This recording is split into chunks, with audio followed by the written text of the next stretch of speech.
Sir, ನಾನು ಪ್ರೇಮ ಅವರ ದೊಡ್ಡಪ್ಪ ಅವ್ರ ಮಗ. ನಾವು ಒಂದು ಸಭ್ಯತೆ ಕುಟುಂಬದಿಂದ ಬಂದಿರತಕ್ಕಂಥವ್ರು.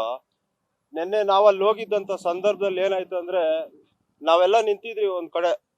ರೇವಣ್ಣ ಅವರು ನಮ್ಮ ಊರಲ್ಲಿ ದೊಡ್ಡ ವ್ಯಕ್ತಿ, ನಾವ್ ಯಾರು ಕೈ ಮಾಡ್ಲಿಲ್ಲ.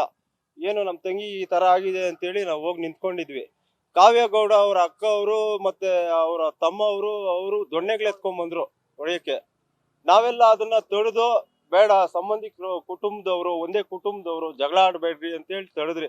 ಯಾರಿಗೂ ಚಾಕು ಚುಚ್ಚಿಲ್ಲ, ಯಾರು ಇದು ಮಾಡ್ಲಿಲ್ಲ.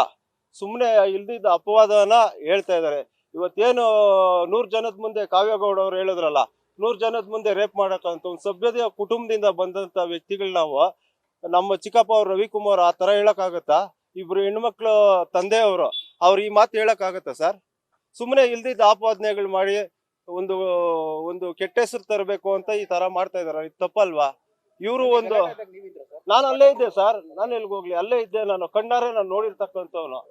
ಇಲ್ದಿದ್ದ ಆಪಾದನೆ ಒಂದು ಕುಟುಂಬದ ಮೇಲೆ, ಇವ್ರು ಫಿಲಂ ಆಕ್ಟರ್ ಆಗಿರ್ಬೋದು, ಇನ್ನೊಂದಾಗಿರ್ಬೋದು, ಕುಟುಂಬದ ಮೇಲೆ ಯಾಕ್ರಿ ಹಿಂಗೆ ಹೇಳ್ಬೇಕು? ಇವ್ರು ಹೊಡೆದಿರೋ ವಿಚಾರಗಳನ್ನ ಇವ್ರು ಏನ್ ಪಬ್ಲಿಸಿಟಿ ತಗೊಳಕ್ ಮಾಡ್ತಾವ್ರ? ಇವರು ಒಂದು ಕುಟುಂಬದ ಮೇಲೆ ಪಬ್ಲಿಸಿಟಿ ತಗೊಳಕ್ ಮಾಡ್ತಾವ್ರ? ಇಲ್ಲ ರವಿಕುಮಾರ್ ಅವ್ರ ಹೆಸರಾಳ್ ಮಾಡಕ್ ಮಾಡ್ತಾವ್ರ?